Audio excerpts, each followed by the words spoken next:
Bom, eu vou começar aqui só fazendo algumas apresentações, né? Inicialmente agradecer muito a Patrícia e o Flávio, né, pela disponibilidade de tempo em compartilhar tanto conhecimento, experiência com a gente nesses, né, dois temas que a gente vai tratar hoje, de ações coletivas, mediação, um tema muito sensível que é uma dor das empresas, que é a captação de cliente em massa, né? O conflito é um negócio hoje para muitas pessoas e muitos setores. Mas falando um pouquinho da ideia, né? Nós tivemos a intenção de fazer um ciclo de 3 encontros com temas que são relevantes para gestores jurídicos de empresas que trabalham com o tema de consumidor. Nós fizemos um primeiro encontro, que foi segunda-feira, sobre o tema do Sistema Nacional de Defesa do Consumidor. Foram 2 aulas assim, espetaculares, com o Marcelo Sodré e com o Rodrigo Tritapepe, diretor de atendimento do Procon São Paulo, uma visão para compreender ou não compreender o sistema, né? O final da fala do Marcelo foi: se você não entendeu nada, está de parabéns porque você entendeu. Mas se você está confuso, é porque você entendeu como é que funciona o sistema. E o Rodrigo para nos ajudar a entender como que o Procon funciona com as novas plataformas de atendimento, né, que impactam muito na relação com o consumidor e também nas plataformas que as empresas têm ou deveriam ter para responder às demandas dos consumidores. Hoje, o tema Ação Civil Pública, o projeto de lei de atualização da lei de Ação Civil Pública, e, de alguma forma, né, uma questão de tutela coletiva com a Patrícia Pisol.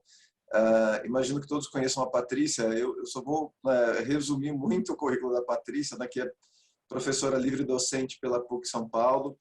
E acho que um dos últimos livros, acho que é esse aqui, né, Patrícia, que foi a sua livre-docência. Propaganda, hein?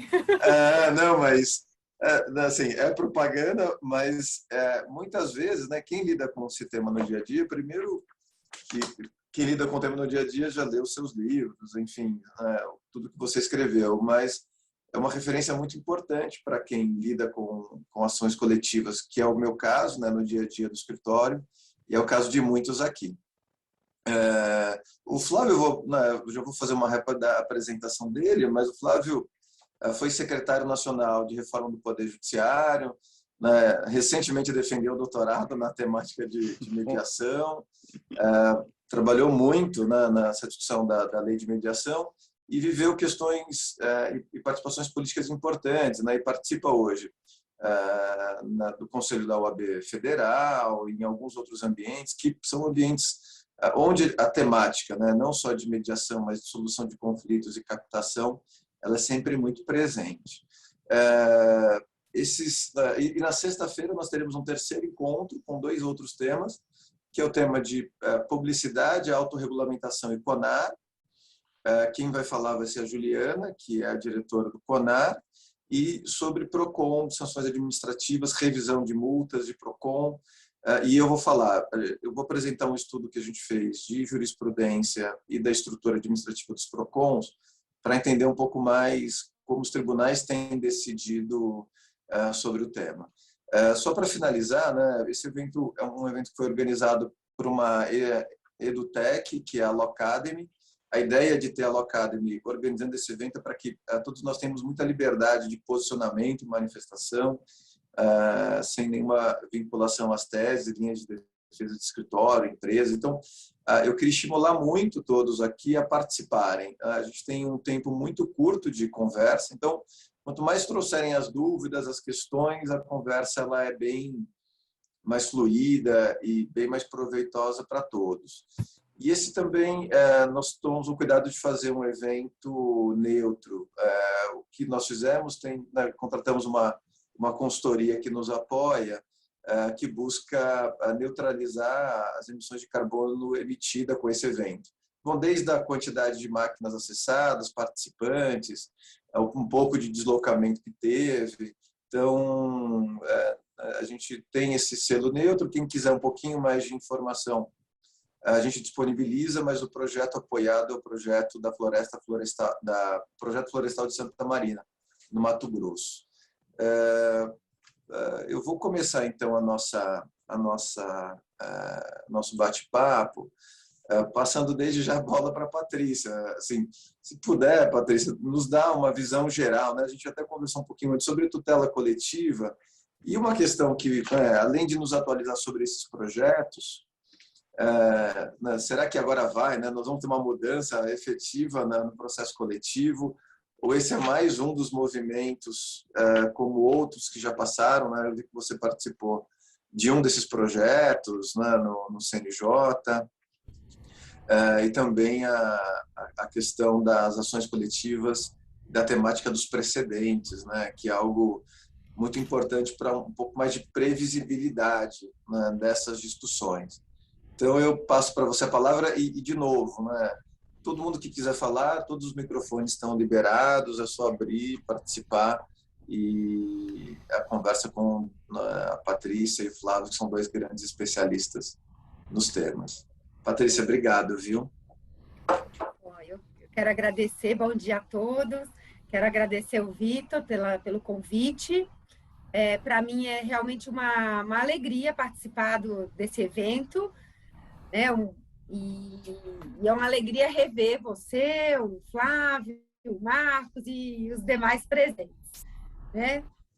Ainda que nesse formato, né? Pena que não estamos aí juntos em algum outro ambiente, né?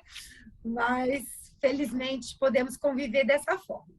Então, quer dizer que é uma grande alegria e fiquei feliz também em poder tratar desse tema, que é um tema que é caro para mim, é um tema que eu gosto bastante, né? E estudo há bastante tempo, enfim. Então, para mim é sempre bom falar sobre tutela coletiva. E, então, a minha ideia aqui é falar um pouco, dar um panorama geral dessas propostas de reforma da legislação relativa à tutela coletiva. É importante, antes até de falar da reforma, lembrar que hoje nós temos um microsistema de ações coletivas que é composto especialmente pela Lei da Ação Civil Pública, a Lei 7347 de 85, e a parte processual do Código de Defesa do Consumidor. É uma legislação que é considerada bastante avançada, até embora já esteja em vigor aí há algum tempo, mas é considerada, a nossa legislação é considerada uma das melhores, no que tange aí a tutela coletiva e até serve de inspiração aí para outros ordenamentos jurídicos, para legisladores de outros países. Agora, recentemente, uma lei italiana que trata de direitos individuais homogêneos foi bem inspirada na nossa legislação. Então, a gente pode dizer que a gente tem um microsistema que cuida de modo adequado da tutela coletiva. Além desses 2 diplomas legais, nós temos outros diplomas que também tratam do tema, como, por exemplo, o Estatuto da Criança e do Adolescente, Estatuto do Idoso, Lei da Ação Popular, Lei de Improbidade Administrativa. Então, na verdade, o microsistema ele é composto por várias leis, mas com destaque exatamente para a Lei da Ação Civil Pública, que é uma lei processual, e para essa parte processual do Código de Defesa do Consumidor. Bom, mas é claro que, embora nós tenhamos esse sistema que eu considero já bem adequado, é importante fazer algumas atualizações, né? Então, eu acho que a gente pode aperfeiçoar esse microsistema. Até ontem, conversando com o Vitor, falei que tenho até dúvidas se seria o caso de fazer realmente uma nova lei da ação civil pública ou se nós poderíamos trabalhar com alterações pontuais, né? Até porque já foram elaborados vários projetos de uma nova lei da ação civil pública e eles não vingaram, né? Agora nós temos 3 aí tramitando na Câmara dos Deputados, mas não sabemos qual será o destino deles, né?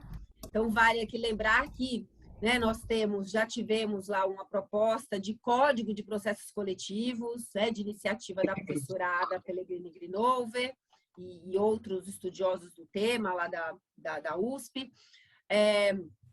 tivemos aquele projeto, um projeto de alteração da parte processual do Código de Defesa do Consumidor, né, também elaborado pela professora Ada, professor Kazuo Watanabe, né, e outros.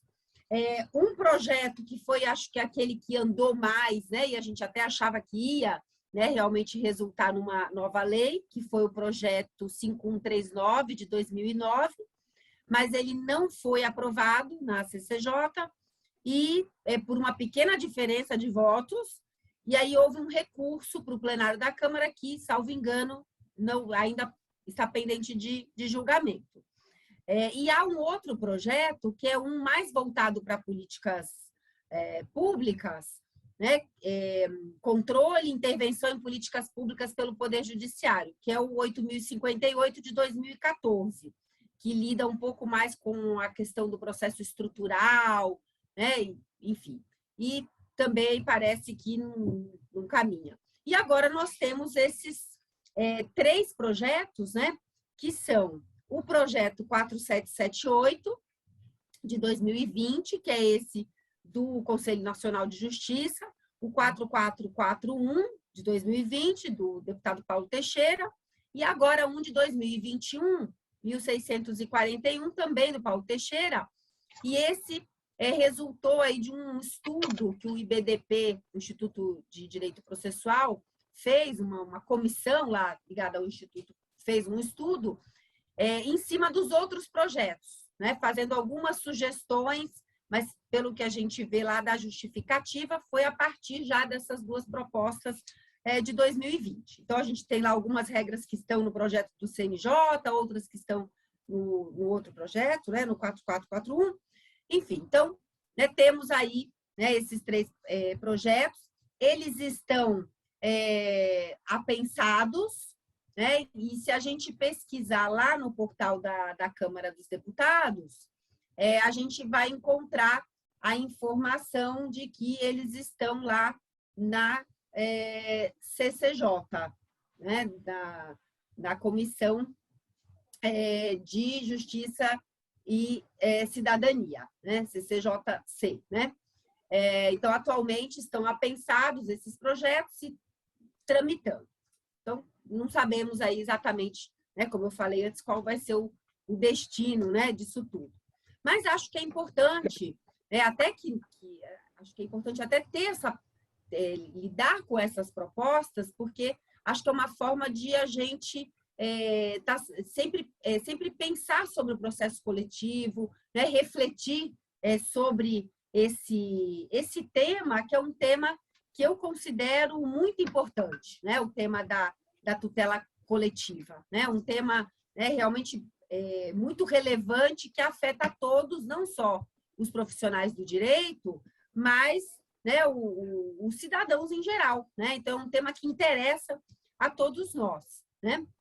Na verdade, esse tema até, acho que ele voltou a ser mais, né, discutido, né, e voltou a ser objeto de reflexão dos estudiosos do direito processual com o novo Código de Processo Civil. Muito embora o Código de Processo Civil de 2015 não tenha tratado da tutela coletiva, né? Até havia um dispositivo lá prevendo a conversão da ação individual em ação coletiva, o artigo 333, mas que foi vetado. Então, muito embora o CPC não tenha tratado do processo coletivo, eu acho que esse tema ele voltou à discussão. Por quê? E aí há uma relação com o que o Vitor lembrou aqui, né, uma relação com aquela preocupação com a uniformização da jurisprudência, né, que é um dos pilares do CPC de 2015.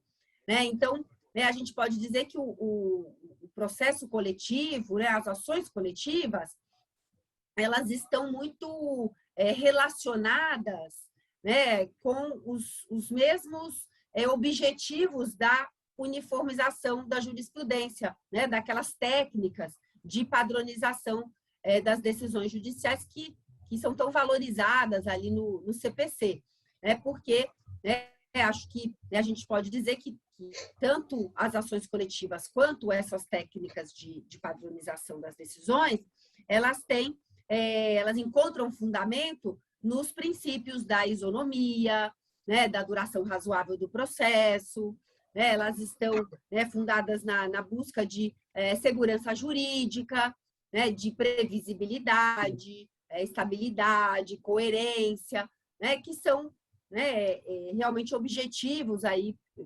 buscados pelo CPC de 2015. Então, eu acho que, né, por conta dessa discussão, né, que ficou bem forte aí em torno, né, de se criar mecanismos para permitir, né, que haja um tratamento isonômico, que haja mais segurança jurídica, que haja um acesso efetivo à justiça, né, e aí envolvendo também a prestação jurisdicional tempestiva, né, quer dizer, a duração razoável do processo. Né, então, acho que, né, por conta de toda essa preocupação, a gente voltou a debater, né, bastante aí a tutela coletiva. E até, acho que por isso, né, o CNJ, no final de 2019, iniciou lá com esse grupo de trabalho, né, essa busca aí, né, de uma proposta para aperfeiçoamento da atuação do Poder Judiciário nas ações que tratam de direitos coletivos e difusos. A portaria que criou esse grupo de trabalho foi de setembro de 2019, o grupo começou a trabalhar no final de 2019. E aí, esse grupo de trabalho acabou apresentando uma proposta de alteração legislativa, que é exatamente esse projeto aí, o 4778, de 2020, e também algumas propostas administrativas. Né? Então, a gente tem, né, aí uma resolução e tem também uma recomendação. Então, é a resolução número 339 de 2020, que determina a criação do núcleo de ações coletivas e cadastro de ações coletivas, e uma recomendação, recomendação 76, que é de 8 de setembro de 2020, né, dando ali algumas orientações, né, algumas recomendações para os julgadores que lidam com o processo coletivo. Né? Então, acho que, né, acabou gerando aí bons frutos. Né? Especialmente, eu até destaco essa questão do cadastro, né, das ações coletivas, porque é algo que já há bastante tempo a gente discute na doutrina, né, e há muito tempo já a gente fala da importância de se ter um cadastro de ações coletivas, e isso ainda não tinha acontecido. Né? Na verdade, há até uma resolução do CNJ de 2011, determinando a criação do cadastro, mas né, isso não tinha, né, realmente sido ainda criado. Né?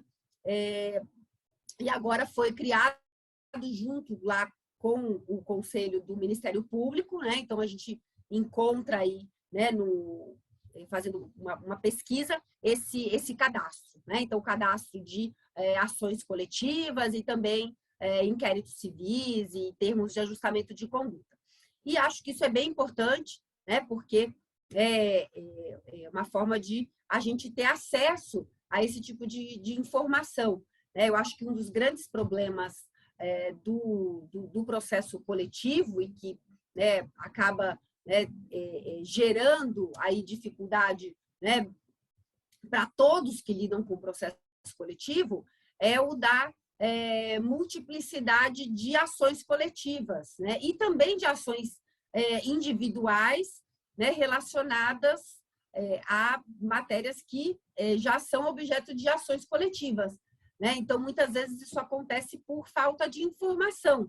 Né? Então, um legitimado propõe uma ação coletiva quando já há uma outra ação coletiva proposta, né? Às vezes já até com uma tutela provisória, ou até com uma sentença, né? Enfim, que já poderia ser efetivada, executada, e a ação é proposta porque simplesmente não se sabe, né, ali da existência desse outro processo.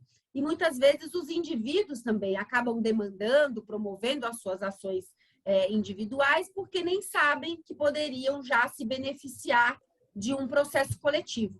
Né? Então, realmente, esse cadastro estava fazendo muita falta. Não sei dizer se já está assim, tão fácil de ser utilizado. Eu confesso que eu fiz aqui uma pesquisa, achei que talvez precise, né, ser simplificado, enfim, mas acho que pelo menos a gente já tem aí esse acesso, né? E esses núcleos também, Vitor, de ações coletivas, os tribunais criaram os núcleos, né? E foi interessante, até tem uma relação também com aquela questão lá do CPC, né? Das técnicas de padronização, porque os tribunais tiveram que criar, né, aqueles cadastros para os incidentes de resolução de demandas repetitivas, né, os tribunais superiores para os recursos repetitivos. Então, acho que ficou muito claro que isso não é tão difícil, né? E até alguns tribunais fizeram um núcleo conjunto, né, de precedentes e também, né, de ações coletivas. Então, acho que esse foi um bom fruto aí né, também do grupo de trabalho. E acho que o projeto, embora, eu vou falar um pouco aqui dele, mas embora a gente possa até criticar alguns pontos, tem alguns pontos que são polêmicos, né? E é assim mesmo, né? Acho que quando a gente vai trabalhar aí para elaborar uma norma é sempre muito difícil, né? Até porque é um grupo e são várias opiniões e nem sempre prevalece aquela que a gente gostaria que prevalecesse, né? Mas eu acho que mesmo com, né, a necessidade ainda de um debate, de um aperfeiçoamento de todas essas propostas, eu acho que é positivo, sabe? É positivo a gente pensar sobre isso, discutir, né? E hoje, já com a experiência que se tem do processo coletivo, né, desde 85, especialmente ali em 1990, com o CDC, porque ele fortaleceu bastante a ação coletiva, né? Eu acho que de lá para cá a gente já tem mais experiência, né, para lidar com isso, já sabe quais são, né, os problemas que precisam ser resolvidos, né? Então, eu acho que a gente tem uma bagagem hoje para discutir melhor esse assunto e para tentar, né, ou fazer uma nova lei ou fazer algumas alterações pontuais, né?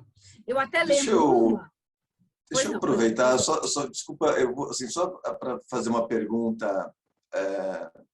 Você acha, assim, o que eu sei do cadastro do CNJ, até por conta da resolução conjunta de 2012, que era o CNJ-CNMP, é que era difícil eles usarem a mesma planilha de cadastro. Então, cada um queria usar a sua, então não dava para...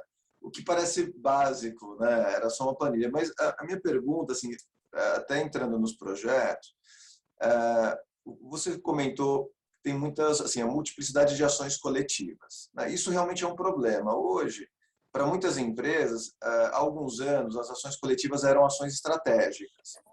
Hoje, são tantas ações coletivas a cada momento, que, assim, você acha que as propostas, né, de alteração, elas vêm criar uma racionalidade para ajuizamento das ações coletivas? Ou seja, olha, não é qualquer entidade, não é qualquer associação, ou evitar aventuras jurídicas de associações que ingressam com as ações coletivas, considerando que não tem pagamento de custas, condenação em honorários, e ao mesmo tempo que são algumas das críticas, né, contra os projetos, que isso estaria dificultando a tutela coletiva por parte das entidades, porque estaria carregando para as entidades um custo financeiro muito pesado, e que as entidades hoje não têm recursos. Então, esse projeto de lei seria um projeto de lei em defesa do setor empresarial e não em defesa da sociedade, né? Essa é uma das críticas que são feitas a essas propostas. Então, dessas dores, né, desses problemas, esses projetos, você acha que eles vão ajudar a resolver, ter uma racionalidade das ações, responsabilizar quem entrou com ação indevida? O que você acha disso? Então, vamos lá. Então, né, vamos aí partir dos projetos, né, e ver o que tem de positivo nisso tudo, mesmo sem saber, né, qual vai ser o resultado, né, de toda essa discussão. Mas, né, já eu quis destacar aqui, né, acho que pensar o processo coletivo já é bom de todo modo, né? Quer dizer, ainda que os projetos não vinguem, eu acho que vale a pena toda essa discussão, todo esse debate que a gente já está fazendo. Bom, então eu quero também lembrar que, lendo até a justificativa lá do projeto, e aí do 4778, a gente vê lá que há, assim, há um registro de que o tema é sensível, né, de que há uma preocupação em tentar equilibrar, né, aí essa relação, né, que se estabelece no processo coletivo, o que não é uma coisa simples, né? Então, quando a gente pensa no processo coletivo, a gente pensa sempre, né, pelo menos eu sempre penso, né, no processo coletivo, na ação coletiva, como instrumento de acesso à justiça, né? Então, a gente está pensando numa forma de, né, permitir um acesso mais amplo, né, do cidadão à justiça, né? E não só o acesso no sentido, né, de poder se beneficiar de uma decisão judicial, de poder obter uma prestação jurisdicional, mas, né, de obter uma prestação jurisdicional de qualidade, né, com tratamento isonômico, né, num processo, a gente pensa, né, num processo que pode ser bem conduzido por todos os legitimados e que pode gerar um resultado de qualidade, né, e talvez melhor, né, do que aquele que a gente tem num processo individual, né, porque a gente tem legitimados que são preparados, né, que estão preparados para essa para a condução desse processo coletivo, que tem estrutura, que tem conhecimento, né, enfim, e que, né, vão litigar com, né, aqueles que são litigantes habituais e que têm, né, já uma estrutura para litigar em juízo com, né, com mais condições e com uma força maior do que o indivíduo. E, além disso, é claro, a ação coletiva, ela otimiza o trabalho do judiciário. Então, né, a gente consegue também, né, com isso, né, alcançar, né, a tão querida, né, a duração razoável do processo. Então, é um tema sensível, acho que o que se quis aqui foi tentar o equilíbrio, mas isso não é simples, né, porque a gente tem essa preocupação com o acesso à justiça, né, mas, né, também tem essa preocupação, né, em não enfraquecer a ação coletiva, né, e também não, como eles falam, né, como a justificativa aqui do projeto, né, não prejudicar, né, ou não afetar a prosperidade econômica da sociedade, né? Então, se eu pegar aqui até um trecho aqui da justificativa, né, da exposição de motivos, então, abusos há de ser proibidos, né, de lado a lado, para que as ações coletivas possam gerar os desejados benefícios para a sociedade. É necessário, sobretudo, um alto grau de serenidade, pois a proteção dos indivíduos não se pode dar em detrimento da prosperidade econômica da sociedade, já que desta prosperidade depende o bem-estar dos próprios indivíduos, né? Então, essa é a dificuldade, né? Então, eis a dificuldade, o aparente paradoxo que torna a tutela coletiva tema sensível, cuja disciplina deve ser concebida a partir da ideia de que o equilíbrio é imprescindível. Então, acho que se tentou, de algum modo, né, promover esse equilíbrio, mas é algo bastante difícil, né? Então, o que eu acho que merece ser destacado aqui nesses projetos? Eu vou partir do projeto do CNJ, do 4778 de 2020, e a partir dele eu faço uma referência ao projeto 4441, tá, de 2020. Eu nem vou fazer referência a esse de 2021, porque eu acho que, como ele foi elaborado a partir dos outros dois, acho que a gente pode trabalhar com esses dois, né? Até para não ficar também muito confuso, né, aqui falar de todos os projetos. Então, eu destaquei aqui alguns artigos, né, dos projetos. Então, um que eu acho importante diz respeito ao conceito, que já é uma coisa polêmica, né? Tá? Então, já digo que é um ponto polêmico, mas acho que vale a pena mencionar.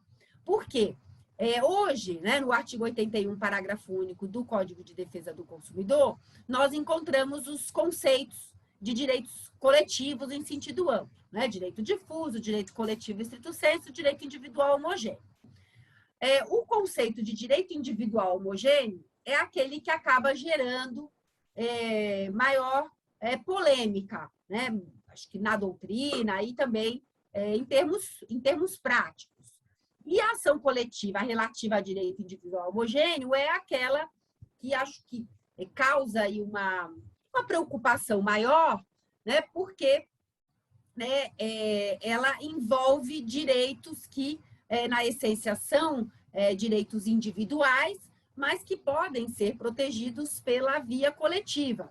E é exatamente essa ação relativa a direitos individuais homogêneos que, né, se conecta ali com aqueles, né, instrumentos, com aquelas técnicas de padronização das decisões judiciais, né?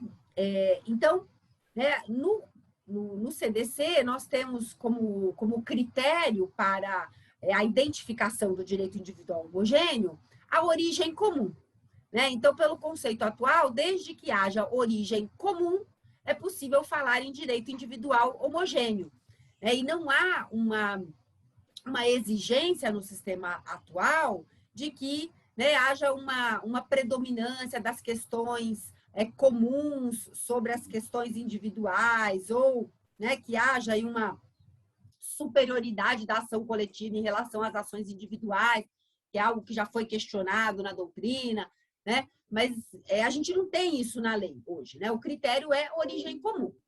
Bom, no projeto 4778, há ali uma previsão de que os direitos individuais homogêneos seriam aqueles entendidos, né, como, assim entendidos, aqueles decorrentes de origem comum e que apresentem caráter predominantemente homogêneo. Então, foi inserida aí essa parte final, né, se a gente comparar com o sistema atual, né, que é, então, algo que, de algum modo, pode limitar a tutela desses direitos individuais homogêneos, né? Então, não bastaria, aí, pela regra do projeto, a origem comum, né? Seria necessário esse caráter predominantemente homogêneo, que é aí um conceito, né? O projeto usa um conceito indeterminado que tem que ser preenchido no caso concreto, mas pode dar margem aí a alguma decisão no sentido de que aquele direito não teria esse caráter predominantemente homogêneo. Os outros projetos também trabalham com essa, né, com essa limitação da tutela do direito individual homogêneo. O 4441 usa outra expressão, mas tem, na minha opinião, o mesmo sentido. Então, fala em núcleo de homogeneidade que justifique o tratamento comum, né? Uhum.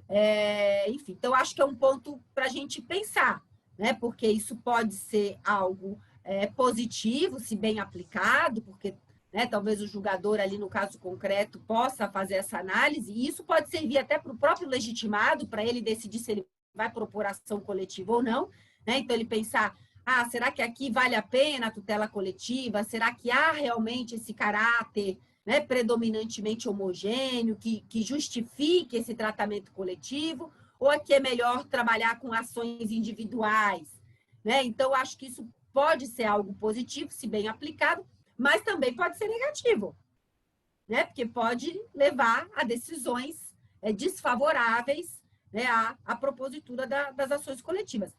E a gente sabe, né, que foi muito difícil no início, aí quando começaram a ser propostas as ações coletivas, foi muito difícil superar alguns aspectos processuais, né, e alguns problemas processuais que eram utilizados com frequência, né, para o indeferimento de petições iniciais, para a extinção de processos coletivos sem resolução do mérito, né? Então, era muito comum lá na década de 90, né, a extinção do processo coletivo em razão da falta de legitimidade, em razão da falta de interesse processual.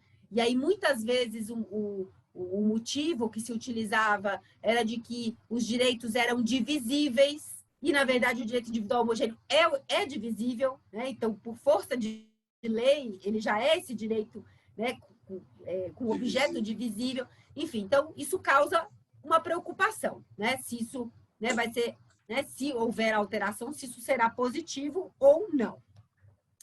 Tem um outro ponto, esse eu acho bom, que é o seguinte: a Lei da Ação Civil Pública, atualmente, ela limita o objeto, né, da ação civil pública, né? Então, se a gente pegar lá o artigo 1º da Lei da Ação Civil Pública, né, o parágrafo único, que foi, na verdade, introduzido por uma medida provisória, né? A gente vai encontrar a medida provisória 2180, de 2001, né? Então, se a gente pegar lá o parágrafo único, a gente vai ver uma limitação quanto ao objeto, né, da ação civil pública. Não será cabível a ação civil pública para veicular pretensões que envolvam tributos, contribuições previdenciárias, FGTS, né?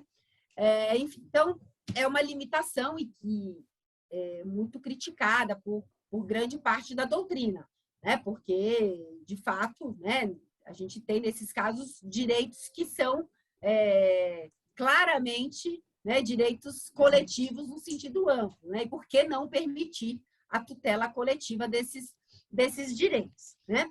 Mas, enfim, o que o projeto faz, né? O 4778, ele não trata do objeto da ação civil pública, da ação coletiva, né?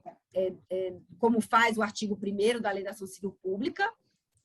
Então, não diz, né, que a ação pode ser utilizada para defesa do meio ambiente, do consumidor, enfim, não enumera ali os direitos que poderiam ser tutelados pela ação coletiva, e simplesmente lá no artigo 6º, reproduz aquilo que a gente tem hoje no artigo 83 do Código de Defesa do Consumidor, né, que para a defesa dos direitos coletivos podem ser propostas todas as ações capazes de propiciar a adequada e efetiva tutela desses direitos, né? Então, fica ali algo bem amplo.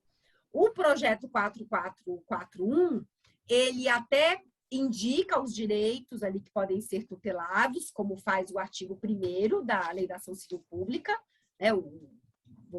Mais voltado ali ao direito material, né? Que tipo de direito material que poderia ser tutelado, mas não faz essa limitação que a gente tem hoje no parágrafo único do artigo 1º, né? Isso está lá no artigo 3º do projeto. Tá? Então, se a gente pegar lá o artigo 3º do projeto 4441, a gente vai encontrar lá, né? E depois tem um outro artigo, que é o artigo 4º, né, desse projeto 4441, que também reproduz o 83 do CDC. Então, acho que esse é um ponto positivo, né? A gente deixa de ter essa limitação em relação ao objeto da ação coletiva. Outro ponto que eu acho bem positivo que é a prioridade no processamento das ações coletivas. Isso está em todos os projetos, né? Então, está no artigo 3º do 4778 e no artigo 5º do 4441. Né? Então, a ação coletiva tem prioridade no processamento e também esse artigo 3º prevê prioridade na afetação, como caso paradigma para IRDR e recursos repetitivos. Até, né, aqui abrindo um parênteses, quando eu me referi lá atrás àquelas técnicas de padronização das decisões judiciais, eu quis me referir exatamente, né, ao IRDR e ao recurso repetitivo. A gente tem também o IAC, o incidente de assunção de competência, que gera a tese jurídica e também acaba servindo aí como técnica de padronização, mas o IAC não exige múltiplos processos tratando da mesma matéria, ele tem um caráter mais preventivo, né? Então, o IRDR e os recursos repetitivos é que acabam tendo essa função. Então, acho que escolher, né, uma ação coletiva como o caso paradigma, né, como, né, o caso ali, o processo representativo da controvérsia, é algo positivo, né? Acho, aliás, que isso já pode ser feito hoje, né? Nem precisaria da reforma da lei, né? Acho que, né, isso já poderia ser feito, porque a ação coletiva, né, acho que ela representa melhor, né, aí aquela matéria que está sendo discutida e até como eu falei, né, ela, acho que em tese, pelo menos o processo coletivo, ele é melhor conduzido, né, ele é mais democrático do que o processo individual, então acho que é muito melhor que seja escolhido mesmo, né, esse processo como representativo da controvérsia. Depois tem a previsão de criação do cadastro de ações coletivas e inquéritos civis, que, na verdade, né, já deveria existir há muito tempo, e hoje desde tem, 2012. né, a resolução, mas, de todo modo, acho que é bom que isso esteja também na lei, está em todos os projetos, né? Demonstra a preocupação que se tem com o cadastro, né? Tem uma outra regra que é interessante, né, interessante para o réu, mas que eu acho boa, acho, né, que tem a ver com isso do equilíbrio, né, porque, né, mesmo, né, assim, eu sempre fui uma grande defensora da ação coletiva, pensando muito mais na coletividade, né, enfim, como eu falei, né, como instrumento de acesso efetivo à justiça. Mas eu acho que o equilíbrio é importante, eu acho que o equilíbrio é fundamental, até para não enfraquecer o Instituto e para que ele cumpra realmente a sua função, né? Enfim, então, né, acho que tem alguns pontos aqui que aparentemente podem ser negativos, pensando na coletividade, mas que, no fundo, né, acho que fortalecem o Instituto, né? Como o da legitimidade, que eu vou falar daqui a pouco. Mas antes da legitimidade, outra questão mais pontual, tem lá uma previsão, também em todos os projetos, de que o réu teria o prazo de 15 dias para contestar, mas que esse prazo pode ser ampliado, né, pelo juízo diante da complexidade da causa. Eu acho que isso é muito válido, porque a gente sabe que muitas vezes eles são extremamente complexos, né, esses processos coletivos, tão importante que o réu tenha a oportunidade de exercer, né, de modo adequado, contraditório e ampla defesa. É o artigo 15 do projeto, não, artigo 12, desculpa, do projeto 4778 e 17 do outro projeto. Bom, depois a legitimidade, né? O projeto do CNJ mantém a legitimidade que nós temos hoje no microsistema, no CDC e na Lei da Ação Civil Pública. Então, Ministério Público, Defensoria Pública, os entes políticos, os órgãos da administração pública, direta e indireta, ainda que sem personalidade jurídica, as associações civis. Só que aí, em relação às associações civis, há uma maior limitação, né, aí, né, para a sua atuação, porque há uma previsão de que o julgador fará a análise da representatividade adequada da associação, né, no caso concreto, né? Então, o projeto diz as associações que tenham representatividade adequada e que incluam, dentre os seus fins institucionais, a defesa dos direitos protegidos por esta lei, né, sendo indispensável a prévia autorização estatutária ou assemblear. A estatutária tem a ver com o próprio fim institucional, né, da associação, então não me parece que isso limite a atuação da associação, né, porque o projeto não exige autorização assemblear. Se tiver autorização estatutária, isso já é suficiente.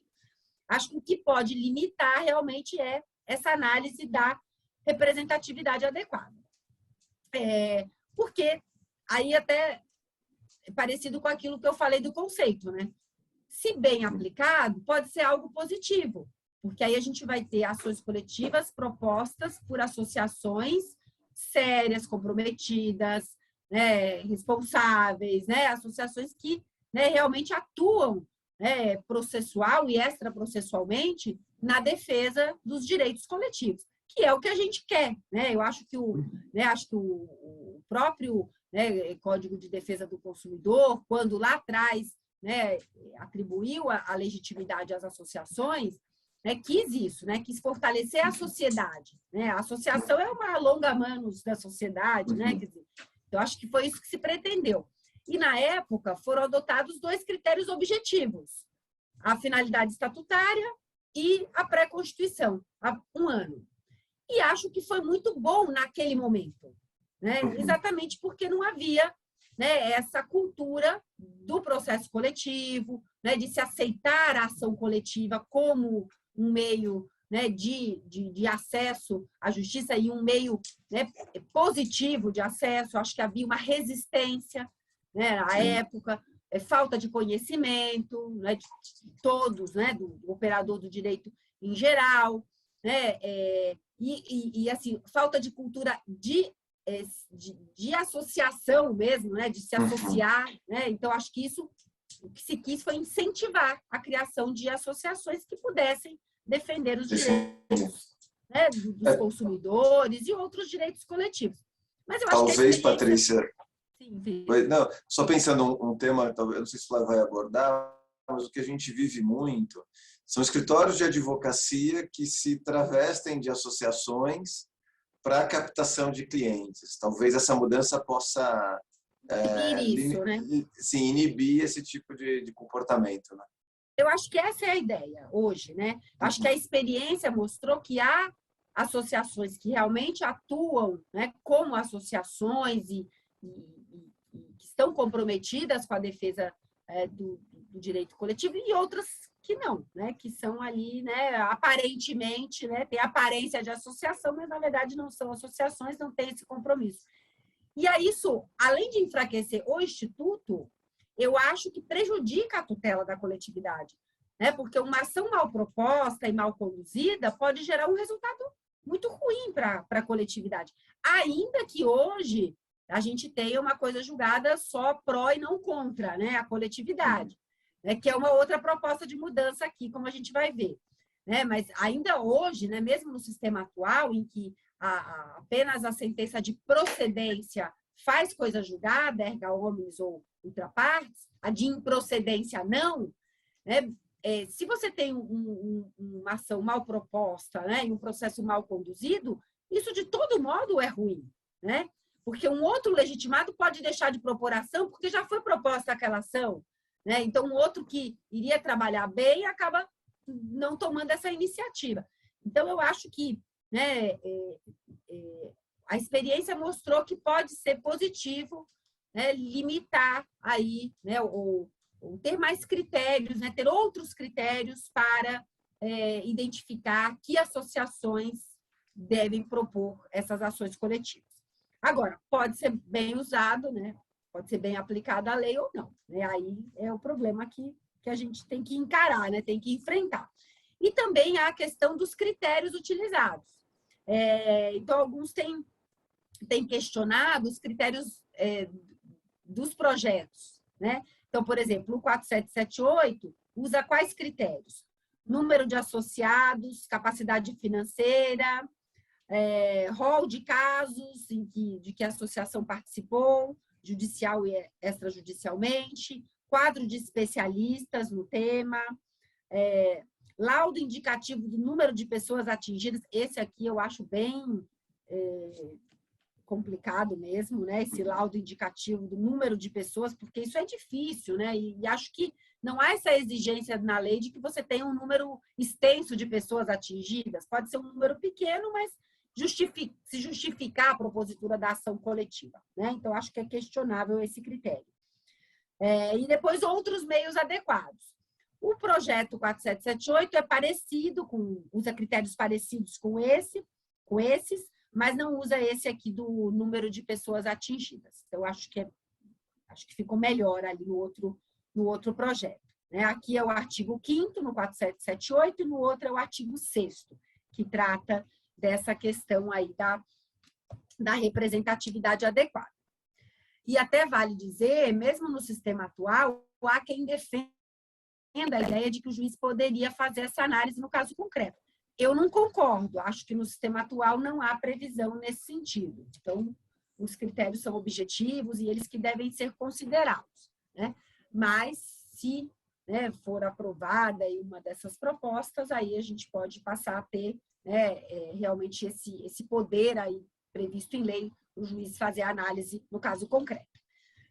Depois, para tentar passar rapidinho aqui pelos outros pontos, a gente tem previsão expressa da possibilidade do negócio jurídico processual, que eu acho que já é possível pela regra do CPC, mas acho que é interessante que esteja lá no microsistema, da intervenção do amicus curiae e da realização de audiências públicas. Isso também eu acho que já é possível hoje pela regra do CPC, mas, né, também acho positivo que esteja na lei. Realização de acordos, né? Então, a gente tem lá uma disciplina tanto para o TAC quanto para o acordo, né, a ser celebrado pelos demais legitimados. E também acordos sobre a destinação dos valores, né? Quando, né, o valor, por exemplo, no caso de direito difuso, teria que ir para o fundo de direitos difusos. Então, o projeto também traz essa preocupação em que, né, o dinheiro, ao invés de ir para o fundo, já vá diretamente para a sociedade. Então, que, né, já seja empregado diretamente em algo que vá trazer um benefício para a sociedade. Eu acho que é bem positivo isso, né? Depois tem o problema da competência.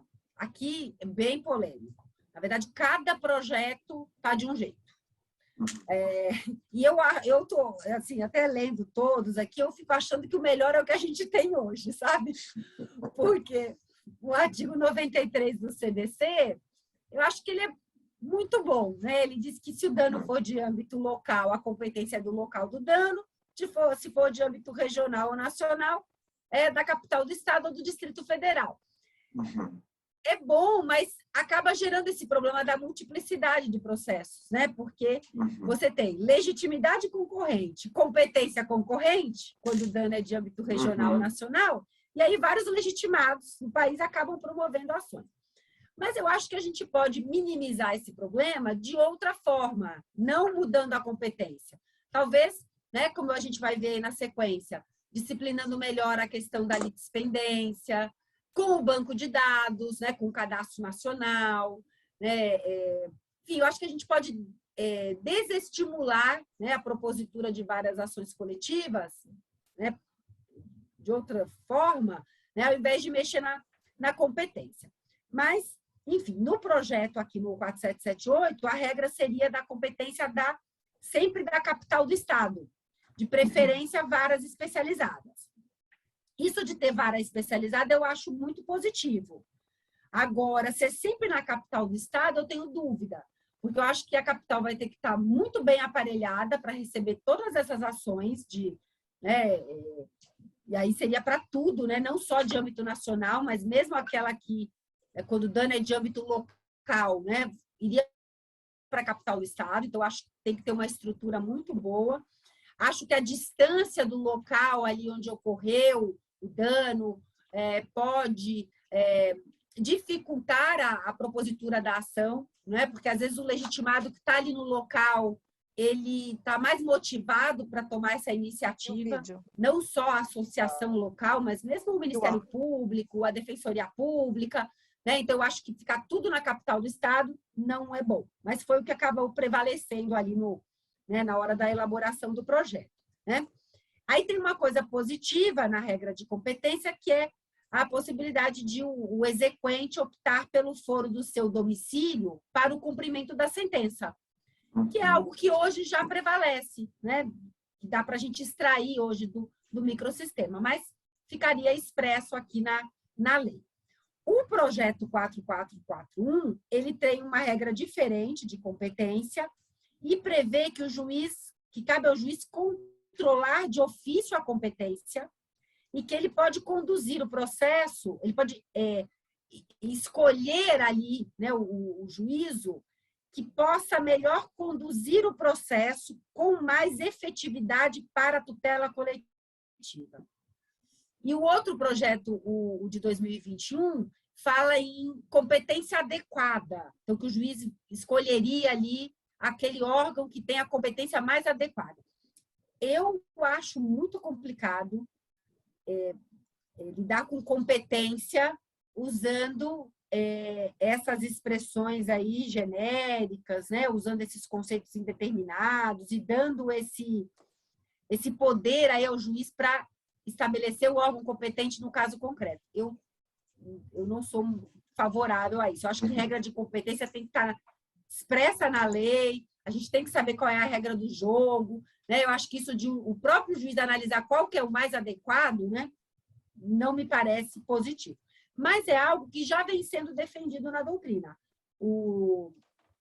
Fred Didier e o Hermes Zanetti já vem defendendo há algum tempo essa ideia da competência adequada, né? Então, acho que foi isso que acabou inspirando aqui, né, essa regra lá do projeto do 4441 e do projeto de 2021. Bom, agora a coisa julgada, tá? Para tentar chegar ao fim aqui, que acho que eu já falei demais. Olha, a coisa julgada. Bom, coisa julgada hoje... Ô, Patrícia, só rápido, assim. Tá espetacular. É que infelizmente, a gente reservou um tempo muito curto para duas coisas muito importantes, mas já fica um aprendizado para a gente aqui ter um tempo maior. Mas eu estou fazendo várias anotações aqui. Tá vou ótimo. tentar ser bem rápida aqui. Então, coisa julgada. No projeto 4778, são os artigos 26 e 27 que tratam da coisa julgada, né? E aí, o que muda em relação ao sistema atual? No sistema atual, a gente tem coisa julgada erga omnes ou ultra partes, no caso de procedência. No caso de improcedência, se o direito é difuso ou coletivo estrito sensu, aí é preciso verificar se a improcedência aconteceu com provas suficientemente produzidas ou não. Se com provas suficientemente produzidas, não cabe nova ação coletiva. Se a prova foi insuficiente, aí cabe uma nova ação coletiva por qualquer legitimado. Bom, então, e no caso do direito individual homogêneo, procedência, coisa julgada erga omnes, improcedência, os indivíduos não são prejudicados, salvo aqueles que tenham participado do processo coletivo. Mas quem não participou pode perfeitamente propor a sua ação individual e tentar um melhor resultado lá no seu processo individual. No sistema aqui do projeto, como é que nós teríamos aí a coisa julgada? Então, coisa julgada pró e contra. Então, a sentença de mérito proferida na ação coletiva, de procedência ou improcedência, faz coisa julgada material. Então, aqui a ideia é que a improcedência também produza coisa julgada material. Só que há uma previsão de que, se a improcedência for por insuficiência de provas, aí será possível uma nova ação coletiva, desde que haja uma nova prova, se o autor demonstrar que esta não poderia ter sido produzida no processo anterior. Então, abre um caminho aí para a propositura de uma nova ação baseada numa nova prova.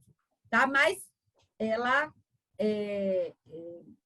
a gente pode dizer que, né, ela é bem diferente, essa coisa julgada aqui da atual, né? Porque a atual, né, o sistema atual, se a sentença é de improcedência, né, e aí pensando especialmente nos indivíduos, né, os indivíduos não são prejudicados, né? Então, qualquer que seja o direito coletivo tutelado, né, o indivíduo pode, né, propor uma outra ação, e a sua ação, né, e tentar um melhor resultado. Então, muda bastante aí, né, esse aspecto. E hoje a gente tem no artigo 16 da Lei da Ação Civil Pública aquela limitação territorial da coisa julgada, né? Então, a coisa julgada é limitada à competência territorial do órgão proator da decisão.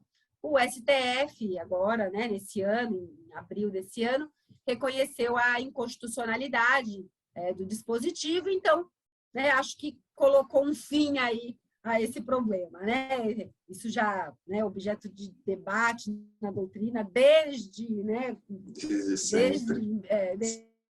sempre, né? A Lei 9494 de 1997 sempre gerou discussão, imagina, em 1997. Né? Enfim, agora, né, o Supremo então resolveu. E todos os projetos tratam disso, dizendo que a coisa julgada ela é erga omnes em todo o território nacional, então, sem limitação territorial. Tá? Então, o artigo 27 do 4778, né, diz que a eficácia da sentença é a coisa julgada, operação erga omnes em todo o território nacional. E o 25 do projeto 4441 também, né, fala em coisa julgada independentemente do resultado e em todo o território nacional. Né?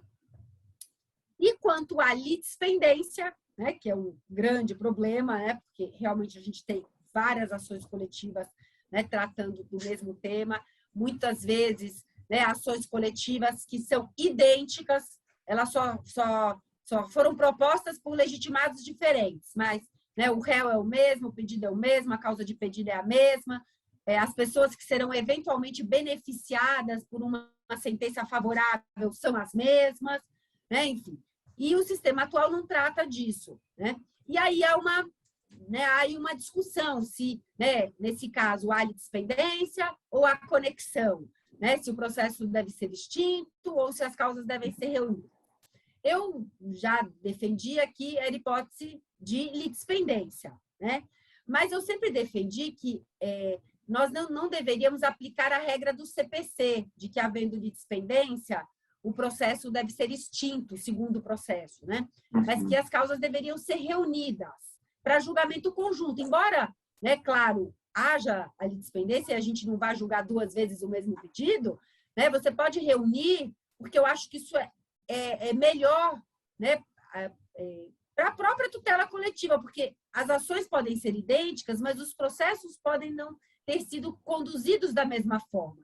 Então, a gente acaba aproveitando toda a prova que foi produzida, todas as alegações que foram feitas, né? Então, eu acho que isso é favorável. E aí, pensando até no réu, né, eu acho que é bom não só para a coletividade, mas também para aquele que figura como réu, né? Porque também a defesa dele não vai ser igual em todos os processos, né? Até porque você pode ter, né, diferentes escritórios atuando aí em defesa desse réu. Enfim, então, acho que se você reúne, você tem o melhor de tudo, né? Quer dizer, o melhor, né, em relação à propositura da ação, o melhor em relação à defesa, Mas, Patrícia, o melhor das provas. E o caos também, né? Você tem... Agora, você tem... é um caos. Eu fico ter várias ações gerir. coletivas é terrível, né? Como é terrível também ter várias ações individuais, né? Enfim, ter várias ações tratando do mesmo tema é péssimo. E acho que, por isso, até o CPC investiu tanto, o CPC de 2015 investiu tanto na padronização, né? Que é algo super questionável, né? Assim, se a gente pensar, né, em termos de independência do judiciário, pensar em termos de qualidade da prestação jurisdicional, né, e de evolução do direito para a gente ter cada vez, né, uma prestação de melhor qualidade, isso não é bom, né? Mas a gente tem que pensar na otimização do trabalho, em segurança jurídica, em previsibilidade, em isonomia, né? Quer dizer, não dá para ter, né, tantas ações tratando do mesmo tema, né? E essa loteria que a gente tem hoje. Então, eu acho que, né, é muito justificável toda essa preocupação, né, com essa uniformização, né? E aí, eu acho que a ação coletiva, ela também cumpre esse papel, né, de permitir um único resultado, né, e que todos que estejam na mesma condição recebam o mesmo tratamento, né? Então, ela realmente promove isonomia e segurança jurídica. Agora, para isso é importante que haja uma ação, né, e não inúmeras ações. Só que até aquele problema da limitação territorial da coisa julgada, a gente pode dizer que acabou contribuindo com isso, né? Porque às vezes o legitimado também fica em dúvida se vai poder se beneficiar da outra ação ou não, né? Então, eu acho que, tendo coisa julgada, né, sem limitação territorial, né? Isso hoje acho que está muito claro, até sem alteração legislativa, né? Tendo mais informação sobre as ações coletivas, né? Então, tendo um cadastro de ações coletivas que seja completo, acessível, né? Né, eu acho que tendo aí um compromisso, né, realmente do legitimado com a tutela coletiva e uma cooperação dos diversos legitimados, né, eu acho que a gente pode ter, né, um resultado muito bom, né? E é isso, eu acho que os legitimados eles deveriam atuar mais em conjunto, né? O que a gente vê hoje é que cada um vai fazendo ali, né, tomando as suas medidas e a gente não tem essa atuação conjunta. Então, eu acho que isso seria muito, muito positivo, né?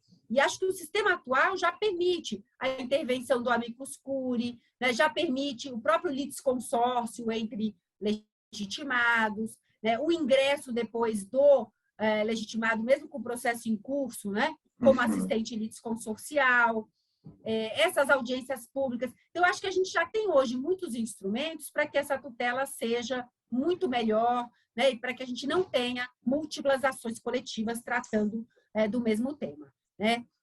E aí, pensando aqui no projeto, né, que ele diz sobre isso? Que há realmente litispendência, só que prevê o 4778 a extinção. Só que a extinção com a remessa do material probatório. Eu acho que isso ficou bom, porque mesmo você extinguindo, você aproveita a prova, né? Que eu acho que acaba sendo aí o mais importante até, né? Então, a extinção com a remessa do material probatório. O outro projeto prevê a reunião, né? Tá? Mas eu acho que, né, as duas coisas podem funcionar bem, né? Desde que, né, a gente consiga realmente trabalhar aí com mais, né, racionalidade, né, em relação aí a esses processos coletivos. E aí depois tem algumas questões pontuais, né? Então, remessa necessária, né, para improcedência. O 4778 acabou inserindo a remessa tanto para procedência quanto para improcedência. Eu acho que deveria ser só para improcedência, né? Mas ficou assim. Depois tem aquela questão das custas. Esse ponto é bem polêmico, né? O projeto do CNJ prevê pagamento, prevê aplicação do CPC quanto às custas de sucumbência. Então, eu acho que isso é algo que tem que ser realmente muito bem pensado, porque pode limitar muito o acesso, aí, principalmente das associações, né? Então, eu acho que deve ser repensado. Né, e tem outras questões aqui, acho que não dá tempo de falar mais, né? Enfim, mas são a gente vai marcar outra conversa. Outra conversa a gente continua. Então, a minha ideia foi dar esse panorama geral. Falei muito rápido, porque quis falar um pouco de cada assunto. Peço desculpas aí, porque deve ter ficado meio ruim para acompanhar, né? Melhor quando a gente fala mais devagar.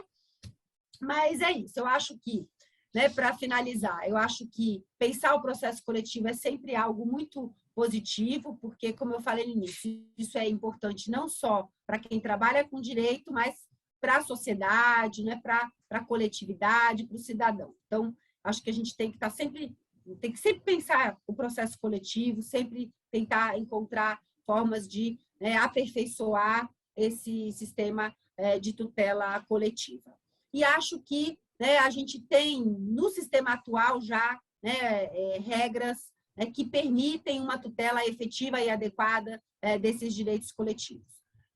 Mas acho que a gente pode melhorar, então acho que todas essas propostas, né, trazem aí pontos positivos, né, também pontos negativos, mas, né, acho que isso é natural, né, aí desse processo. Né?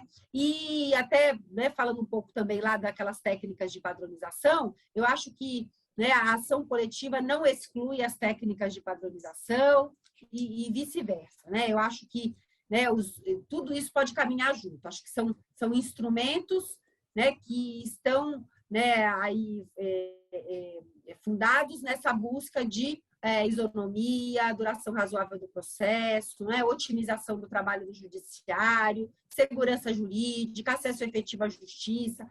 Então, acho que são valores muito, muito caros, né, para quem trabalha com direito e para a sociedade. Né? Então, eu acho que, né, a gente tem que ter tudo ali junto, né, para tentar cumprir, né, esse objetivo, alcançar essa finalidade, né, de uma melhor tutela dos direitos, né, da coletividade. Né? Então, acho que dá para trabalhar com tudo isso junto, né, e chegar, né, aí a um bom resultado.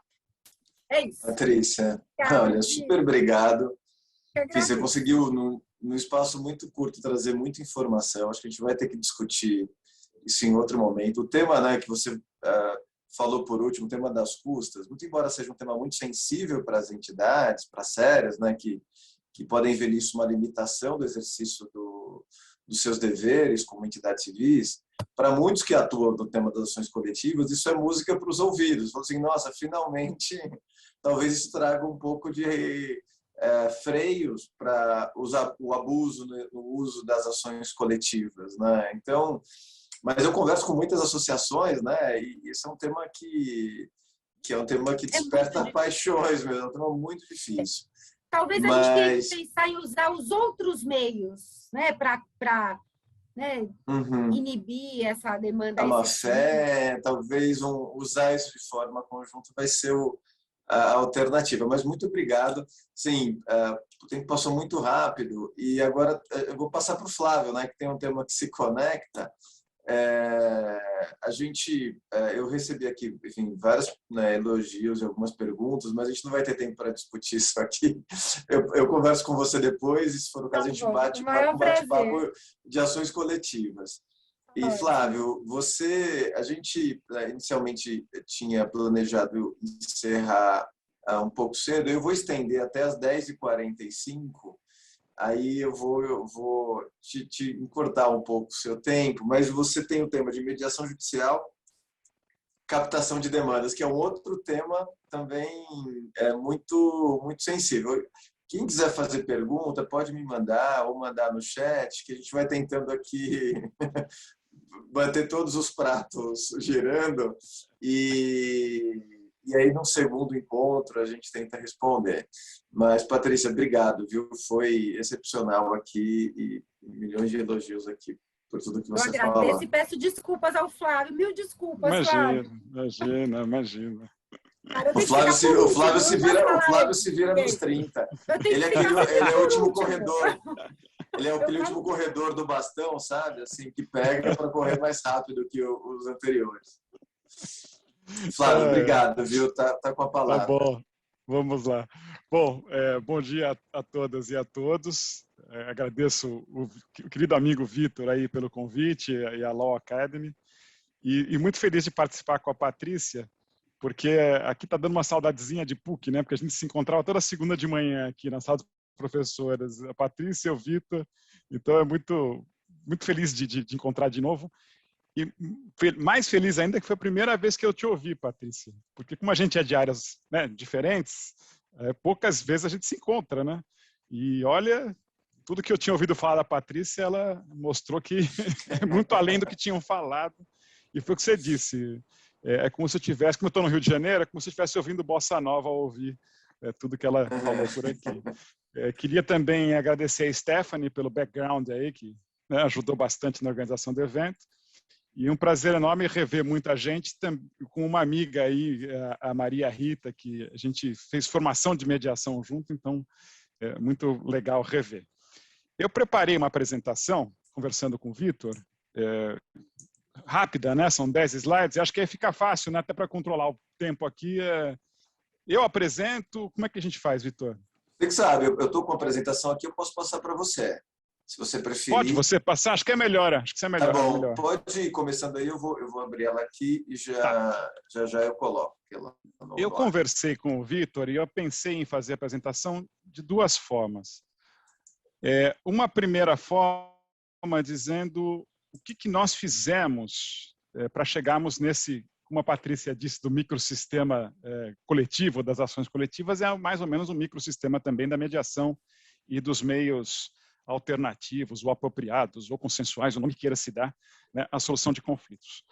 E uma segunda, então a primeira parte eu quero falar rapidamente da experiência, porque eu acho que é importante. Para a segunda parte, que o Vitor me provocou muito, falou, Flávio, eu queria que você tentasse descer um pouco para a ponta aí, para o problema que o nosso pessoal enfrenta, né, os diretores jurídicos das empresas. E eu gostei muito quando eu vi quem ia participar, que é de todo lugar, né? Todo tipo de prestação de serviço e também até de indústria. Então, eu realmente gostei muito dessa eu estou dividindo já a tela, não? Não sei se já está aparecendo. Acho que sim, né? Tá sim, gente. Tá bom, tá sim? Então vamos lá. Vamos lá. Então, eu queria dividir minha fala nesses dois momentos. Um momento que é o momento que eu vivi como alguém, um agente público, e depois falar um pouquinho do momento atual e aí debater um pouco com vocês também. Vamos lá. Bom, o que acontece? Vamos voltar aqui quase que 10 anos na história, voltando aqui para os anos de 2012, 13, por aí.